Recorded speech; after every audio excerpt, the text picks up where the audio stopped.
आज हम अपने शहर रायगढ़ में अलग अलग जगहों पर मिलने वाली लस्सी ट्राई करते हैं कि कौन सी लस्सी बेस्ट लस्सी है। और इन सभी लस्सी का दाम 60 रुपए है। सबसे पहले हम अलंकार की लस्सी ट्राई करते हैं। यहाँ पर की जो लस्सी है इसमें मलाई ड्राई फ्रूट्स डले हुए और अच्छी लगी। जिनको मीठा पसंद है वो ये लस्सी जरूर ट्राई करें। इसके बाद हम महावीर मिष्ठान की लस्सी ट्राई करते हैं। यहाँ पर की जो लस्सी है यहाँ पर भी काफ़ी मलाई ड्राई फ्रूट्स डले हुए हैं और यहाँ पर की भी लस्सी अच्छी लगी। इसके बाद हम ट्राई करते हैं चावला रेस्टोरेंट के।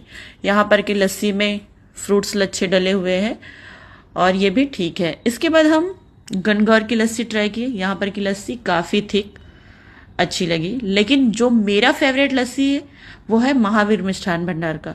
और आपको कौन सी जगह की लस्सी पसंद है मुझे बताइएगा जरूर। मिलते हैं फिर किसी अन्य वीडियो में, तब तक के लिए बाय।